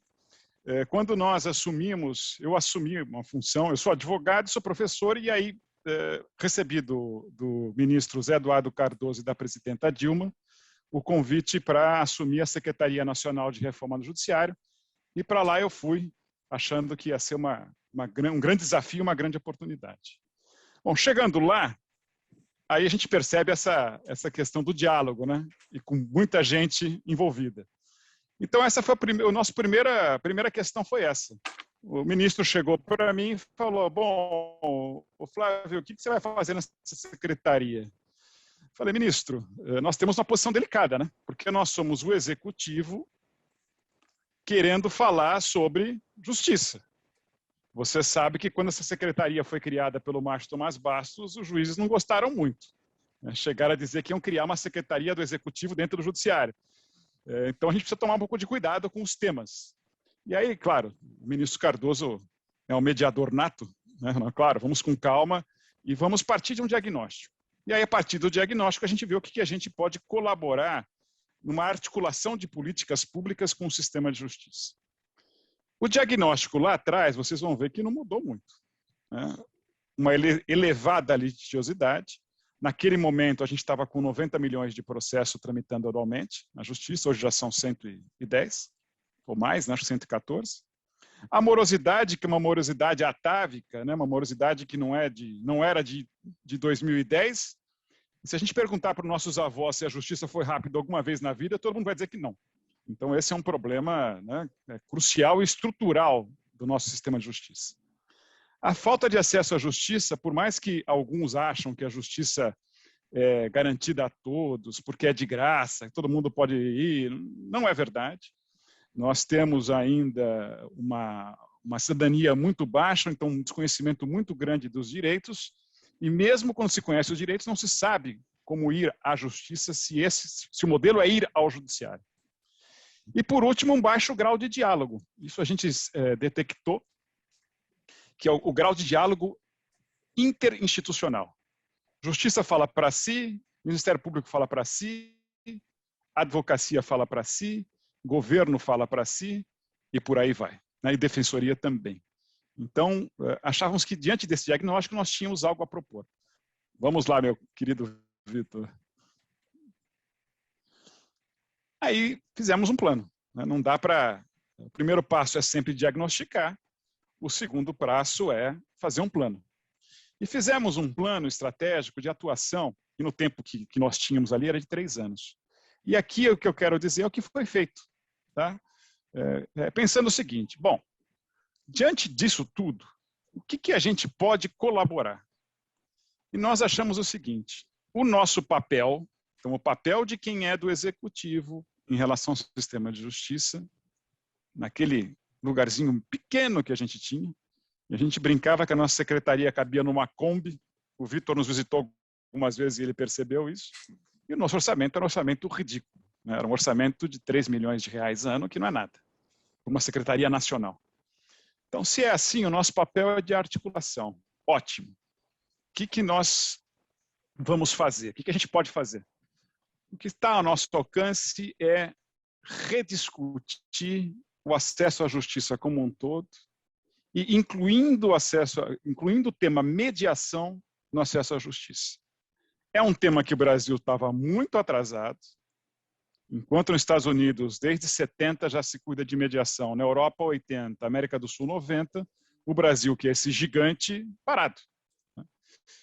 E isso ajudaria a trazer uma nova cultura para o nosso país, para nós tentarmos não termos apenas a cultura da judicialização. Nós que continuamos a nossa vida na universidade sabemos disso. A Patrícia tem a felicidade de ser professor de vou fazer uma brincadeira, tá, Patrícia? Mas o professor de processo civil é mais ou menos como o garçom da picanha no rodízio, né? Todo mundo quer. Agora, porque todo mundo quer entrar com o processo, né? Todo mundo quer saber qual é o recurso e não sei o que mais. Alguns, desde o primeiro dia de aula, já pensam em, opa, como é que vão ser os honorários, em que momento que eu ganho os honorários? E calma, né? Conflito não se resolve só com o processo, né? É assim no mundo e não é possível que no Brasil não seja assim. Então, nós pensamos o seguinte, vamos cair de cabeça para o tema da mediação. É um momento oportuno, os juízes estão cansados desse excesso de processo, quem usa o sistema de justiça também né, empresas de um lado e usuário de outro também não está satisfeito com o que vem de resultado, então vamos cair para dentro com o tema da mediação. era momento histórico. Isso não é, que maravilha que vocês conseguiram. Tem horas que, né, projeto de mediação tinha no Congresso desde 98. Não era o momento. 2012, 13 era o momento de discutir isso. Bom, o que nós fizemos? E aqui, esses 8 pontos, acho que mostram um pouco que a ideia era fazer um grande leque e, e tentar atuar em todas as frentes. Primeiro, é a base. Lei de mediação e mudança do CPC. A lei de mediação foi muito discutida, se precisava ter uma lei ou não. Muita gente que achava que tinha uma resolução do CNJ 125, que era o suficiente, claro, mas uma resolução feita pelo Casu e pelo Peluso era boa. Né? Mas CNJ, mais uma vez, fala para si só. Uma lei dá uma garantia, né, uma segurança jurídica, que não, e mais, uma capacidade de irradiação, que uma resolução do CNJ, data máxima vênia, não dá. Né? Então, entendemos o medo de quem, né, vai se perder muito. Esse é um limite para nós, não vamos perder, temos que ir para frente, não para trás. E o novo CPC, que também tramitava naquele momento, e essa busca de ajuste entre o novo CPC e a lei para que não houvesse muito conflito, que foi um grande salto de qualidade do processo no Brasil. Esse foi o primeiro, né, um dos eixos foi o eixo marco legal. Uma lei aprovada em tempo recorde, viu, gente? Uma lei aprovada em 1 ano e meio. 1 ano e meio entre o momento que sai do Ministério e o momento que é sancionada pela presidenta. Lembrando que, nesse período, nós tivemos eleições presidenciais. O nome ENAJUDE não é o mais legal, deveria ser ENAJUDE, né, para não judicializar. Então, a Estratégia Nacional de Não Judicialização e Redução de Litígios, buscando juntar todos aqueles envolvidos e criando metas e indicadores para a gente buscar essa cultura, que é a cultura da desjudicialização e da não judicialização. É um começo, me parece que o governo posterior mudou o nome, mas continuou, e esse é um desafio para quem vai trabalhar em governo, né, Vitor, Patrícia, quem nos ouve. Infelizmente, às vezes, quando as coisas mudam, tudo se perde, né? Todo mundo quer dar um nome, quer ter uma placa, quer ter não sei o que mais, e um pouco se perde. Mas aqui me parece que essa é uma política, o nome que queira se dar, mas uma política fundamental de realmente chamar, dialogar com quem tem papel relevante nisso para buscar mudar uma realidade. A terceira é a seguinte, não adianta a gente trazer mediação se a gente não tem quem faça a mediação. Né? Ah, que legal, tem a lei, mas e os mediadores? Então, nós criamos e achávamos que era a nossa função, como governo, criarmos uma escola. Uma escola foi a primeira escola online, viu? Muitos diziam, não pode ter mediação online, imagina ter formação online. Muito legal. Criamos a formação através da Escola Nacional de Mediação, com o UNB. Para vocês terem uma ideia, nós tivemos 1.500 vagas para um curso online de mediação comunitária. Naquela época não tinha Zoom, era outro momento. Nós tivemos 15 mil inscritos. Eu quase caí da cadeira quando eu vi que tinha 15 mil pessoas, que era mais ou menos um estádio de futebol, querendo fazer mediação comunitária. E aqui é fundamental que tenha formação. O quarto ponto é aprimoramento. Nós criamos um centro de estudos para fazer estudos sobre o sistema de justiça, mas todos voltados à mediação. E criamos um indicador, porque nós achávamos duas hipóteses. Que falta acesso à justiça no Brasil.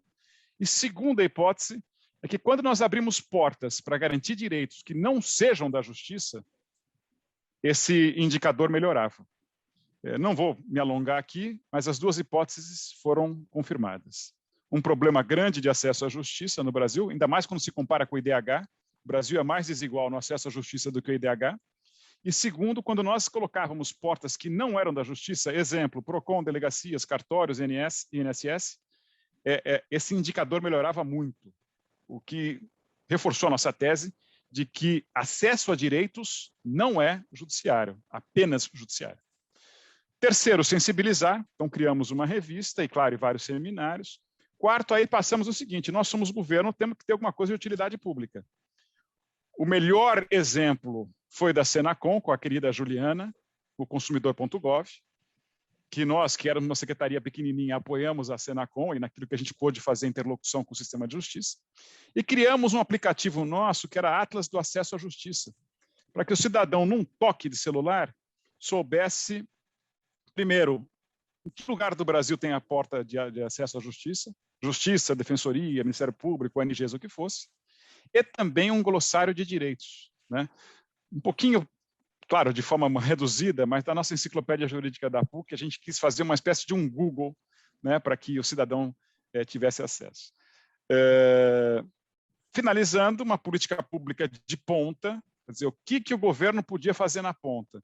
Nós financiamos vários núcleos de mediação comunitária, mais de 100 núcleos em lugares pobres do Brasil, e algumas casas de direito, que era o nosso segundo projeto, que vai além da mediação, que era a mediação mais outros serviços públicos. É mais ou menos como um poupa-tempo, alguma coisa assim, mas com mediação também, com mediação comunitária também.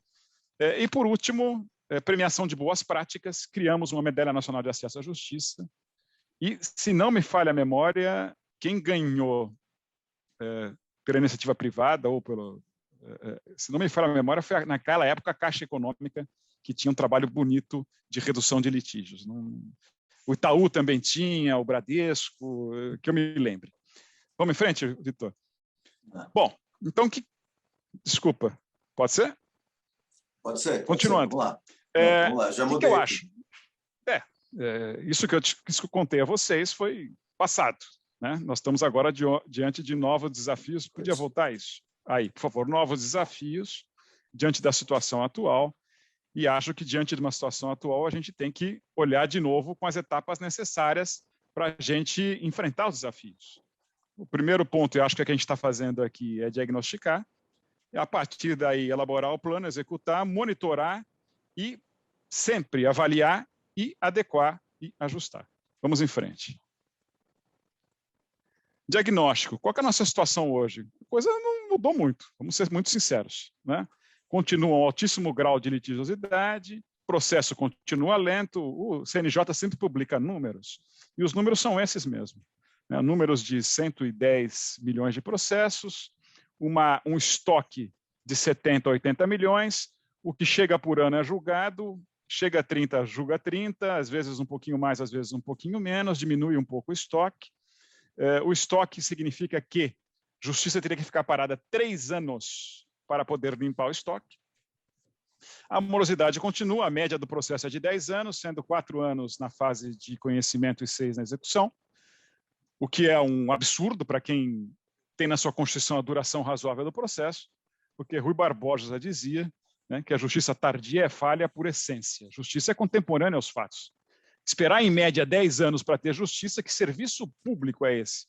E aqui acho que tem por trás uma baixa densidade ideológica mesmo do nosso sistema de justiça, que não tem a compreensão que presta um serviço público de natureza essencial. Não há diferença nenhuma entre justiça, saúde, educação, transporte. É serviço público de natureza essencial e também com devido respeito aqui, até com dor no coração. Acho que poucos são os agentes públicos que pensam dessa forma e deveriam pensar. Lembro sempre do ministro Aires Brito, nas suas falas, dizer: nós não somos servidores públicos, nós somos servidores do público. E acho que essa mentalidade ainda passa um pouco distante de grande parte, principalmente dos mais antigos, né? Vivemos um momento que o Vitor disse muito, né, do lado bom e do lado ruim, né? Tudo tem lado bom e lado ruim na vida, né? As legal techs, law techs, civil techs e todo o nome que se dê para as techs aí, de um lado nos ajudam com sua inteligência artificial, com big data e por aí vai, para nós conseguirmos trabalhar até em mediação online, né, conciliação e todas as plataformas que já existem, mas de outro lado também, né, pode ser usada de forma deturpada como uma captação ilegal de clientela e até um exercício ilegal da profissão de advogado, né? E aí uma grande briga da OAB, com grande parte delas, acho que a OAB do Rio, eu estou aqui no Rio, talvez é que mais tenha enfrentado isso, então aqui a gente tem que estar realmente de olho. Ainda um baixo índice de conciliação, o CNJ passa a medir, e a média hoje é de 12,5% dos processos, é pouco. Na Justiça do Trabalho, isso chega a 40%, e no mundo onde isso é bem feito, chega a 40%, 50%, então a gente tem aqui um grande espaço para crescer. Com isso, a gente tem os sejusques e os juizados. Os juizados, quando foram criados, eram uma maravilha para o acesso à justiça, se transformaram num pesadelo, né? Porque viraram também assoberbados, deixaram de ser rápidos e passaram a ser morosos. E a ideia dos sejusques era exatamente prevenir litígios ou, nos processos já em curso, fazer a mediação. Tenho dúvidas, embora eles estejam crescendo, tenho dúvidas da qualidade. Era uma preocupação que nós tínhamos de que não se burocratizasse o processo e que mediação e conciliação fossem efetivamente feitas e com qualidade. Não tenho muita, não estou no campo, não estou na ponta para dizer. Já ouvi muitas reclamações e poucos elogios, mas posso estar sendo muito rigoroso aqui na minha crítica. O déficit de acesso à justiça continua, embora tenha melhorado. De lá para cá, nós melhoramos um pouco a Defensoria Pública, que ainda é um número pequeno no Brasil. Nós temos 18 mil juízes, 13 mil promotores e 6.500 defensores. Então, se percebe que, em relação à Defensoria, há uma discrepância, mas, de outro lado, a gente tem muito advogado, mais de 1 milhão e 100 advogados, fora os 2 milhões de bacharéis e mais 1 milhão de estudantes de direito. Então, se de um lado tem pouco defensor, de outro tem muito advogado. E um ponto que eu queria dizer há uma insatisfação com a prestação jurisdicional. Não embora tenha até um grau de confiança, mas a justiça não é o primeiro caminho, não. Tá?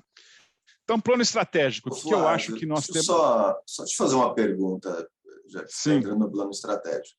Você mencionou, né, a questão de captação de clientes. Isso hoje é um grande problema, né? Seja pelas plataformas, os canais privados, e muitas vezes as empresas deixam de fazer mediação quando percebem que do outro lado tem uma equipe de captadores. Então, até para de alguma forma, desestimular aquela questão. É um ponto muito debatido, né? Se eu devo parar de fazer acordo porque do outro lado é um captador, mas, ao mesmo tempo, pode ser que eu esteja errado mesmo naquela situação, então eu não quero estimular, mas eu tenho um captador. E a gente vê um cenário onde chega a ter hoje processos contra escritórios e advogados que estão sendo captadores, representações na OAB contra uma captação indevida de clientela. Então, dentro dessa estrutura, né, tudo bem que eu preciso incentivar a mediação, mas a gente passa por essas discussões. Olha, uma quantidade grande de ações, captação, essa captação também se utilizando de ferramentas que antes eram de negociações diretas entre o consumidor e as empresas, que é o caso do consumidor.gov, por exemplo. Dentro desse plano estratégico, como que eu dialogo com as outras estruturas de poder quando eu entender que há um abuso, né? Hoje, as empresas têm feito da seguinte forma: eu vou fazer uma representação na OAB, quando eu entendo que há um abuso, né, não vou nem falar se existe ou não, eu vejo casos até de inquérito para investigar uma irregularidade ou ilicitude daquela conduta. Aquilo inibe, de alguma forma, projetos de mediação contra aquele grupo que são tidos como captadores. Eu consigo dialogar com estruturas de governo para pensar num plano estratégico para reduzir o que pode ser um problema? Sim. Sim. Eu não tenho a menor dúvida disso, Vitor, pelo seguinte. Sempre que surge algo novo, e acho que o caminho traçado pela Patrícia mostrou isso, porque o processo coletivo começa em 85.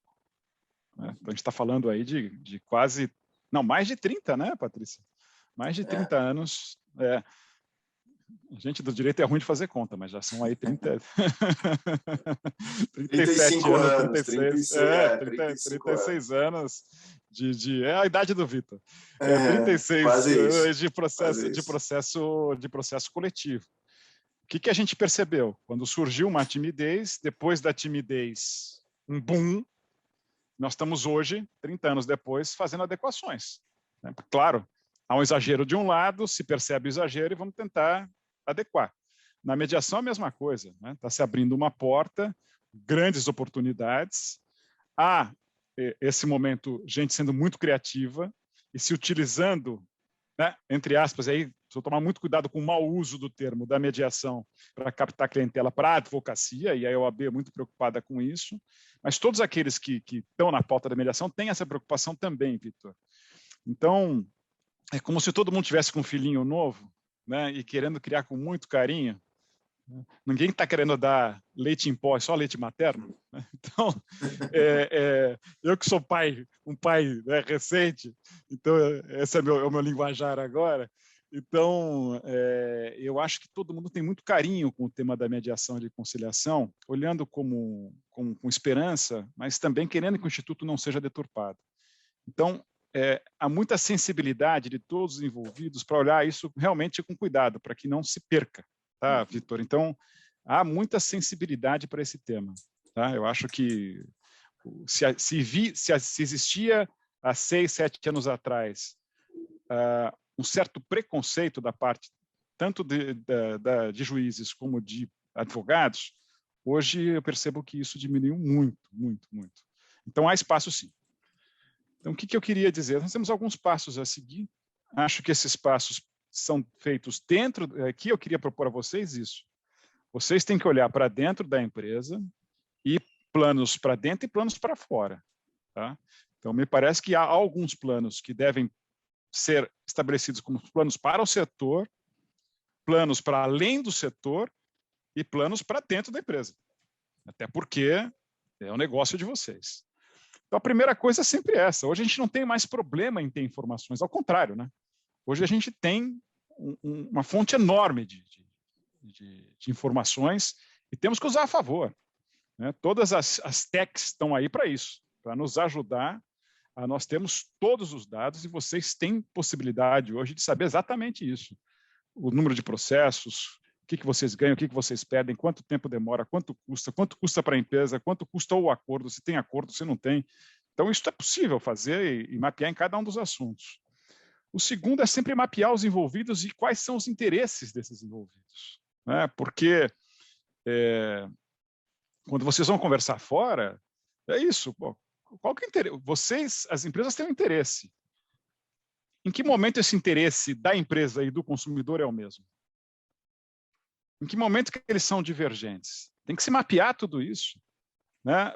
A mesma coisa... aí, em relação à empresa dos seus funcionários, seus fornecedores, quando tem os concorrentes, o que tem de interesse comum entre os seus concorrentes? O sistema de justiça também. Qual que é o interesse do judiciário?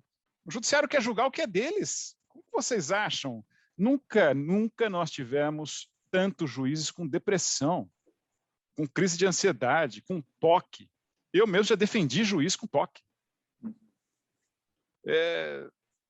Então, a mesma angústia que nós temos é deles também, é da justiça também, que quer dar vazão ao que está lá e percebe que muita coisa que está lá não deveria estar lá. Então, vocês têm essa possibilidade de conversar. Aí, mapeando tudo isso, o primeiro passo é esse diálogo interno. Quer dizer, dentro da empresa, vocês têm que pensar qual é o papel de vocês e como vocês podem colaborar dentro. E sempre o exemplo interno conta muito para quando vai se dialogar externamente. O diálogo externo ele é muito facilitado quando o exemplo de casa é bem dado. Né? Vocês têm um ganho nisso, um ganho reputacional, né, e de ação. Me parece que isso é importante. O que a gente quer? Né? O que a gente quer para dentro e para fora? E aí conversar com quem está fora. Sempre mapear quem é parceiro ou aliado, neutro e adversário. Qual que é o nosso desafio? Isso aqui é bobo, né, gente? Isso aqui desculpem até, isso aqui como diria o professor Celso Antônio, é pedestre, mas tem que falar. O nosso desafio é aliados e parceiros estarem conosco, porque a gente fica olhando muito para o adversário e esquece de quem está do nosso lado. Né? Então tem que cuidar muito bem para manter o aliado do nosso lado e otimizar. Quem é neutro, não sei se eu estou muito para um lado ou para o outro, nós temos que trazer para o nosso lado de aliados. E o último desafio é neutralizar os adversários. Né? Como o Vitor disse, aqueles que são esses captadores que são os tubarões aí, que querem, né, não tem uma atuação ética, Esses são os adversários e dificilmente a gente vai conseguir trazê-los, mas tem que tentar neutralizar esses caras, isolando. Tá? Aí vocês têm que, em conjunto, elaborar e aprovar o projeto, e aí, pau na máquina, colocar em campo, monitorar. Isso muito pouca gente faz. Né? Geralmente, que maravilha, lançamos o projeto. Mas depois, lançar o projeto é pouco, é um passo inicial. Tem que monitorar e avaliar o tempo todo e adequar. Vamos em frente, estou acabando, Vitor. Estou acelerando aqui, tá? Última volta. Me parece que a meta principal de todos vocês é a satisfação do consumidor. O momento que nós vivemos hoje, e tem que ser considerado, é um aspecto de maior ansiedade. Todos nós vivemos isso, todos. Mesmo pré-pandemia, acho que a pandemia só veio a piorar isso. Então, todo mundo quer resolver para ontem. Né? Então, isso tem que ser colocado na pauta, no dia a dia. As respostas têm que ser rápidas. Ninguém tem tempo para ficar esperando 10 anos de justiça. Né? A pandemia veio trazer isso. A pandemia veio mostrar também uma coisa. Né? De um lado, todos também já chover molhado, mas individualismo, garanto a vacina, eu sou o sommelier da vacina, ou mostrou a desigualdade maior, mas veio mostrar uma outra coisa. Né? O cocôzinho do morcego na China mata alguém na Grã-Bretanha. Né? Ou seja, queiramos ou não, estamos conectados. O que qualquer um de nós faz vai impactar o outro, vai impactar a coletividade. Acho que isso tem a ver com a ideia de fazer para dentro e fazer para fora. Né? O momento é de ansiedade também na política e na economia, não preciso me estender sobre isso. É um momento que nós temos mais informação e isso o nosso cliente tem, né? O consumidor e o usuário tem, mas também tem maior desinformação. As fake news vêm aí para atrapalhar, né? E talvez no mesmo patamar da informação, então esse é um grande dilema também para as empresas. Agora, com a pandemia também acho que ficou bem claro o seguinte, ninguém aceita mais, e não só a pandemia, tá? Aqui no Brasil a gente sentiu isso muito em 2013, com as jornadas, aquelas jornadas de 2013. Ninguém está aguentando mais ser tratado com indignidade e desrespeito. Isso passa a ser uma pauta, e que vocês também sentem isso na ponta. Todos querem ser tratados com dignidade e respeito. E aí, nós fizemos uma pesquisa na época do governo, sugerida pelo professor Joaquim Falcão. Ele dizia o seguinte, vamos fazer uma pesquisa se as agências reguladoras podem ser um espaço de mediação. A pesquisa foi feita pela GV, Rio, e nessa pesquisa se chegou à conclusão que 63% das pessoas não querem ir para a justiça. Elas vão direto para a empresa. A porta da frente é a empresa. A segunda porta é o PROCON. A segunda porta é o PROCON. E a terceira é a justiça. Isso é uma oportunidade para vocês maravilhosa. Vocês têm a possibilidade, porque esse é o sentimento do consumidor. Eu quero resolver o mais rápido com a empresa, não é na justiça. Por mais que tenha facilidade de ir à justiça, é mais difícil ir à justiça do que resolver na empresa. Né? Acho que tem dois motes muito importantes, que é a Agenda Mundial da ONU, tem o Pacto Global das Empresas, vários dos Objetivos de Desenvolvimento Sustentável têm a ver com o nosso tema, né? Tanto do consumo adequado, como do acesso à justiça para todos e sociedades pacíficas e governança, e a pauta ESG, que, pelo que eu vi aqui do perfil das empresas, posso garantir que todos vocês estão ligados na pauta ESG. Né? Acho que é algo que veio para ficar, participei de um debate essa semana sobre isso, e me parece que tanto a pauta de governança como social tem tudo a ver com o direito do consumidor. Vamos acabar, então? Acho que é a última, né? Deixa eu ver aqui, Vitor. Tá.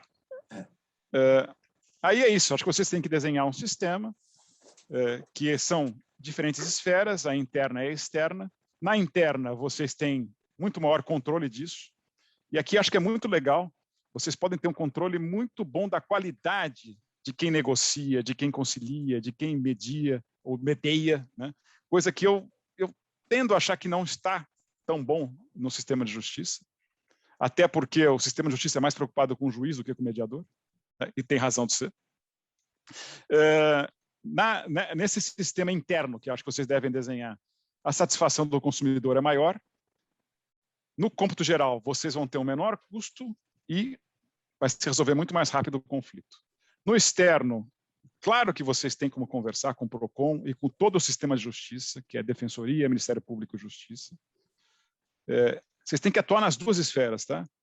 Na externa vai ter maior custo, não tem dúvida. Vocês vão ter um menor controle. O diálogo vai ter que ser muito maior. O prazo vai ser muito maior e o custo vai ser maior. Mas são os dois ambientes que tem que se atuar. As ferramentas são as variadas. Vocês têm que se valer de todas elas. Então, aqui é um mix mesmo. Né? Dependendo da situação é negociação, dependendo da situação não é mais, já é conciliação. Dependendo de outras, tem que ser mediação. A gente sabe do método MED-ARB, ou MED-ARB-MED. Então, arbitragem não me parece que a arbitragem é para situações pequenas, mas para as grandes situações, a arbitragem é válida. Pode ser que numa arbitragem tenha que suspender para fazer uma mediação. E a judicialização parcial ou total, isso, né, são as várias ferramentas. A gente sabe que num conflito, depende do momento do conflito, uma ferramenta é mais adequada que a outra. Então, tem muita gente que fala, o acordo, uma mediação é impossível naquele momento. Não é impossível para sempre. E aí, eu acho que vocês têm que atacar isso aí, né? O passivo, que é o passado, né? Então, o que vocês têm de problemas hoje, né? que tem a ver com esse passado e que vocês podem redesenhar políticas. O presente, que é o que nós estamos vivendo, né? Que também na justiça e fora dela. E me parece que aqui o futuro é esse. Vocês têm que estruturar uma forma preventiva para evitar que as coisas cheguem à justiça e me parece que hoje é muito mais fácil monitorar as coisas. Vocês têm os alertas, né, que acendem, os sinais amarelos aí. Por último, eu queria só relatar rapidamente 3 experiências que eu tive que têm a ver com isso. Como agente público, a primeira foi essa, né, de elaborar a lei. Quem é do mundo acadêmico sabe que a vaidade acadêmica é um negócio complicado, né? Então, nós criamos uma comissão de especialistas para discutir um projeto de lei. A Patrícia está vivendo isso aí no CNJ. Foi muito difícil, na própria comissão, chegarmos ao consenso, mas chegamos. E aí, como a vida nada é fácil, né? No mesmo tempo que se discutia um projeto de mediação no Ministério da Justiça, se discutia um outro projeto que envolvia o Senado Federal e um outro projeto que já tramitava. E mais o CPC. Então, a gente teve que fazer um grande acordo, uma grande mediação, para que tudo fosse possível. CPC, lei de mediação, conversar com na época, o presidente do Senado, Renan Calheiros, com o ministro do STJ, Salomão. Claro, chegamos a um bom acordo, a lei está aí, mas não foi fácil. Né? O segundo ponto como agente público foi muito interessante. Essa realmente foi muito interessante. Jornadas de 2013, quando estoura, né, todo mundo invadindo o Congresso, estão dizendo que vai acontecer em 7 de setembro agora, tomara que não. Né, mas se invadiu o Congresso, se invadiu tudo que vocês podem imaginar. E naquele momento, uma coisa que estava desapercebida no Congresso ganhou importância, que era a tal da PEC 37, que não sei se vocês lembram, era uma PEC que discutia o poder de investigação do Ministério Público. Né? Se queria dizer que só investiga no Brasil a polícia e que o Ministério Público não iria investigar. E essa era uma briga e ia ganhar no Congresso a tese que o Ministério Público não poderia investigar. Estava indo muito bem no Congresso, a polícia estava forte. Chegou nesse impasse, o presidente da Câmara vira para o ministro Cardoso e fala, o que a gente faz? Aí o ministro Cardoso, muito bonzinho comigo, eu tenho um secretário lá que mexe com mediação, vamos botar ele para resolver isso. Vocês imaginem que é uma pauta muito fácil. Aí me liga o ministro e fala, Fábio, vem aqui conversar com a gente. Eu falei, claro, ministro. Chegou lá, era o presidente Henrique Eduardo Alves, era o presidente da Câmara, falou, olha, tem essa pauta aqui, o pessoal não se conversa, e a gente quer jogar aí para você me presidir uma mediação. Muito obrigado.